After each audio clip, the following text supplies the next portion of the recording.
Science টিউটোরে তোমাদের সবাইকে স্বাগত জানাই। চলে এসেছে একটি গুরুত্বপূর্ণ ভিডিও নিয়ে। এই ভিডিওতে আলোচনা করব ক্লাস 9-এর সেকেন্ড ইউনিট টেস্ট পরীক্ষার সাজেশন নিয়ে। এই সাজেশনটি তোমাদের 2025 সালের যে সেকেন্ড ইউনিট টেস্ট পরীক্ষা হবে, অর্থাৎ দ্বিতীয় পর্যায়ক্রমিক মূল্যায়ন পরীক্ষা হবে, তার জন্য রাখা হয়েছে। এখানে যে সাজেশন ভিত্তিক প্রশ্নগুলো রাখা হয়েছে, প্রতিটি প্রশ্নই কিন্তু ভেরি ইম্পর্টেন্ট প্রশ্ন। তোমাদেরকে বলবো, ক্লাসে যদি সবচেয়ে বেশি নাম্বার পেতে চাও, তাহলে অবশ্যই তোমাদেরকে এই প্রশ্নের উত্তরগুলো পড়ে যেতে হবে।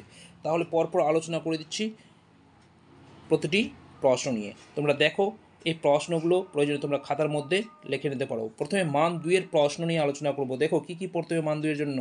মোল কি, মোলার আয়তন কি, অ্যাভোগাড্রোর সংখ্যা কাকে বলে, গ্রাম পারমাণবিক ভর কাকে বলে, 4 নম্বর দ্রাব্যতার সংজ্ঞা লেখো, 5 নম্বর দ্রবণ কাকে বলে।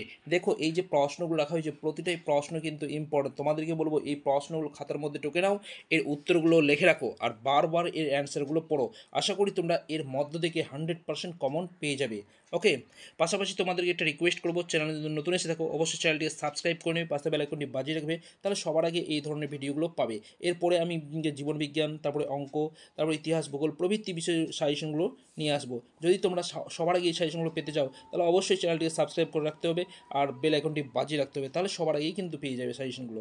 ওকে, তো দেখো 6 নম্বর প্রশ্ন কী আছে, কোনো একটি দ্রবণ সম্পৃক্ত না অসম্পৃক্ত কীভাবে শনাক্ত করবে। 7 নম্বর প্রশ্ন, সাইফন ক্রিয়া শর্তগুলি লেখো, মোস্ট ইম্পর্ট্যান্ট। 8 নম্বর প্রশ্ন, স্টোন ক্যান্সার কি। 9 নম্বর, অ্যাসিড বৃষ্টি কি। 10 নম্বর, কার্যহীন বল কি, উদাহরণ দাও। 11 নম্বর প্রশ্ন, এম ভরের বস্তুর রৈখিক গতিশক্তি ই হলে রৈখিক ভরবেগের মান নির্ণয় করো। 12 নম্বর যে প্রশ্নটা আছে দেখে নাও, কোনো বস্তুর ভর দ্বিগুণ এবং বেগ দ্বিগুণ করা হলে গতিশক্তির কিরূপ পরিবর্তন ঘটবে। 13 নম্বর প্রশ্ন, ব্যারোমিটারের সাহায্যে কীভাবে আবহাওয়ার পূর্বাভাস পাওয়া যায়। তো দেখো মান 2-এর যে প্রশ্নগুলো আছে, কোনোবার দেখা যাচ্ছে মান 2-এর প্রশ্নটা কিন্তু আর মান 3-এও চলে আসে। তাই তোমাদেরকে বলবো, এখানে যে প্রশ্নগুলো রাখা হয়েছে, মান 2-এর বলো কিংবা মান 3-এর বলো, প্রতিটাই কিন্তু তোমাদের গুরুত্ব সহকারে পড়ে যেতে হবে। ওকে, তারপর দেখো 14 নম্বর প্রশ্ন কী আছে, বার্নৌলির নীতিটি লেখো। 15 নম্বর প্রশ্ন, 40°C উষ্ণতায় পটাশিয়াম নাইট্রেটের দ্রাব্যতা 65 বলতে কী বোঝো। 16 নম্বর প্রশ্ন দেখো কী আছে, অসম্পৃক্ত দ্রবণকে কী উপায়ে সম্পৃক্ত করা যায়। 17 নম্বর প্রশ্ন, দ্রুতগামী ট্রেনে কাছাকাছি দাঁড়িয়ে থাকা বিপজ্জনক কেন। 18 নম্বর প্রশ্ন কী আছে দেখো, তীব্র ঝড়ে অনেক সময় টিনের চালা উড়ে যায় কেন। 19 নম্বর প্রশ্ন, অ্যাসিড ক্ষার নির্দেশক কাকে বলে। 20 নম্বর প্রশ্ন, আরহেনিয়াসের মতানুসারে অ্যাসিড এবং ক্ষারের সংজ্ঞা লেখো। 21 নম্বর প্রশ্ন, প্রশমন ক্রিয়া কাকে বলে। 22 নম্বর, জল দূষণের দুটি কারণ লেখো। 23 নম্বর প্রশ্ন কী আছে, কলিফর্ম কাউন্ট বলতে কী বোঝো। 24 নম্বর প্রশ্ন, নাইট্রিক অ্যাসিড কীভাবে শনাক্ত করা হয়। 25 নম্বর প্রশ্ন, হুকের সূত্রটি লেখো। 26 নম্বর প্রশ্ন, অম্লরাজ কি, এর ব্যবহার লেখো। 27 নম্বর প্রশ্ন, উভধর্মী অক্সাইড কাকে বলে, উদাহরণ দাও। দেখো এখানে যে প্রশ্নগুলো আছে, প্রতিটা প্রশ্ন তোমরা বইয়ের উত্তরগুলো দাগিয়ে নাও আর তোমরা মুখস্থ করে বারবার তোমরা লেখার অভ্যাস করো।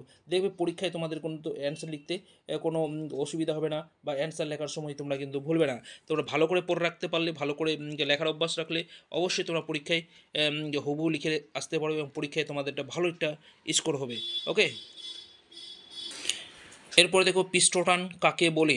29 নম্বর প্রশ্ন, অ্যান্টাসিড কি, উদাহরণ দাও। তো এই ছিল মান 2-এর সাজেশন ভিত্তিক প্রশ্ন। এরপরে মান 3-এর প্রশ্নগুলো আলোচনা করে দিচ্ছি, পরপর দেখে নাও। মোস্ট ইম্পর্টেন্ট প্রশ্ন এখানে রাখা হয়েছে। দেখো 1 নম্বর প্রশ্ন কী আছে, অবাধে পতনশীল বস্তুর ক্ষেত্রে মোট যান্ত্রিক শক্তি অপরিবর্তিত থাকে, প্রমাণ করো। অথবা এই প্রশ্নটা এভাবে থাকতে পারে, প্রমাণ করো অবাধে পতনশীল বস্তুর যান্ত্রিক শক্তি সংরক্ষিত হয়। মোস্ট ইম্পর্টেন্ট প্রশ্ন। তারপর নেক্সট দেখো কী আছে, 2 নম্বর, সাইফন কি, এর কার্যনীতি ব্যাখ্যা করো। সাইফন ক্রিয়ার শর্তগুলি লেখো। দেখো সাইফন থেকে কিন্তু একটা প্রশ্ন কিন্তু পরীক্ষায় থাকবে। নেক্সট দেখো 3 নম্বর কী আছে, প্রকৃত দ্রবণ ও কলয়েডীয় দ্রবণ হবে, এখানে কলয়েডীয় দ্রবণের মধ্যে পার্থক্যগুলি লেখো। নেক্সট 4 নম্বর প্রশ্ন কী আছে, জলকে সার্বজনীন দ্রাবক বলা হয় কেন। কঠিন দ্রবণের একটি উদাহরণ দাও। দেখো কঠিন করে একসঙ্গে দুটো প্রশ্ন করে দেওয়া হয়েছে। এই প্রশ্ন বিগত বছর সেকেন্ড টেস্ট পরীক্ষায় এসেছিলো। ওকে, অত ভালো করে মনে রাখতে হবে। দেখো নেক্সট কী আছে, 5 নম্বর HCl অর্থাৎ হাইড্রোক্লোরিক অ্যাসিড, তারপর হচ্ছে H2SO4 অর্থাৎ sulphuric acid, HNO3 nitric acid, এদের কাজগুলি লেখো। বেশি কাজ তোমাদের মনে রাখতে হবে না, মাত্র 2 থেকে 3টা কাজ মনে রাখবে। তবে পরীক্ষায় একসঙ্গে কিন্তু 3টে একসঙ্গে দেবে, যে কোনো একটার কাজ লিখতে দেবে পরীক্ষায়। ওকে, 6 নম্বর দেখো কী আছে, স্বর্ণকারের কারখানা থেকে যে বায়ু দূষক নির্গত হয় তার নাম কি? এই দূষণ প্রতিরোধের উপায় লেখো। ওকে, নেক্সট দেখো কী আছে 7 নম্বর, সম্পৃক্ত, অসম্পৃক্ত, অতিরিক্ত দ্রবণের সংজ্ঞা লেখো। তো একসঙ্গে তোমাদের পরীক্ষা 3টা দেবে না, হয়তো সম্পৃক্ত থাকতে পারে, কিংবা অসম্পৃক্ত দ্রবণ কাকে বলে, কিংবা অতিরিক্ত দ্রবণ কাকে বলে। এর পাশাপাশি তোমাদেরকে এই উদাহরণগুলোও অবশ্যই তোমরা মনে রাখবে। নেক্সট দেখো 8 নম্বর কী আছে, দ্রাব্যতার সংজ্ঞায় উষ্ণতার উল্লেখ থাকে কেন? মোস্ট ইম্পর্টেন্ট প্রশ্ন। তারপরে দেখো কী আছে, সান্দ্রতা কাকে বলে? সান্দ্র বল কোন কোন বিষয়ের উপর নির্ভর করে? 10 নম্বর প্রশ্ন দেখো কী আছে, স্থিতিস্থাপক সীমা বলতে কী বোঝো? হুকের সূত্রটি বিবৃত করো। ঘনত্ব ও আপেক্ষিক গুরুত্বের সম্পর্ক কী?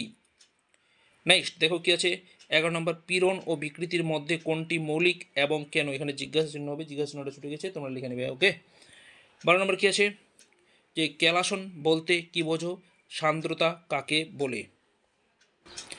তারপর প্রশ্ন, পরিবেশের উপর অম্লবৃষ্টির প্রভাব লেখো।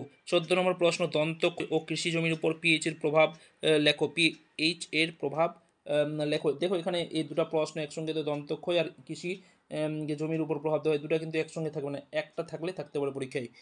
নেক্সট কী আছে 15 নম্বর প্রশ্ন, মৃদু অ্যাসিড ও মৃদু ক্ষার কাকে বলে? উদাহরণ দাও। নেক্সট 16 নম্বর, ধাতব কপারের সঙ্গে গাঢ় হবে, এখানে গাঢ় নাইট্রিক অ্যাসিড, তোমরা ঠিক করবে। গাঢ় নাইট্রিক অ্যাসিডের বিক্রিয়ায় কী উৎপন্ন হয়? সমীকরণ সহ লেখো। এটা হবে কি গাঢ়, গোয়াকার গাঢ়। ধাতব কপারের সঙ্গে গাঢ় নাইট্রিক অ্যাসিডের বিক্রিয়ায় কী উৎপন্ন হয়? সমীকরণ সহ লেখো। নেক্সট 17 নম্বর কী আছে, দ্রাব্যতা লেখোর উপযোগিতা লেখো। নেক্সট এরপরে যে প্রশ্নটা আছে, লবণ কাকে বলে? এটা 18 নম্বর প্রশ্ন হবে। লবণ কাকে বলে? গঠন ও ধর্ম অনুযায়ী লবণের শ্রেণীবিভাগ করো। তো এই ছিল আজকের ভিডিওর কিছু গুরুত্বপূর্ণ সাজেশন ভিত্তিক প্রশ্ন, যে তোমরা প্রতিটা প্রশ্নের উত্তর খাতার মধ্যে লিখে নাও, আর এই উত্তরগুলো বারবার পড়ো। আশা করি তোমরা এখান থেকে 100% কমন পেয়ে যাবে। তো যাই হোক, ভিডিওটি কেমন লাগলো অবশ্যই তোমরা কমেন্ট বক্সে কমেন্ট করে জানাবে। ভালো লাগলে অবশ্যই লাইক করো, বন্ধুদের শেয়ার করো, আর চ্যানেলে দোষ থাকলে অবশ্যই চ্যানেলটিকে সাবস্ক্রাইব করে নিয়ে পাশে থাকো। ধন্যবাদ, দেখা হচ্ছে পরের ভিডিওতে।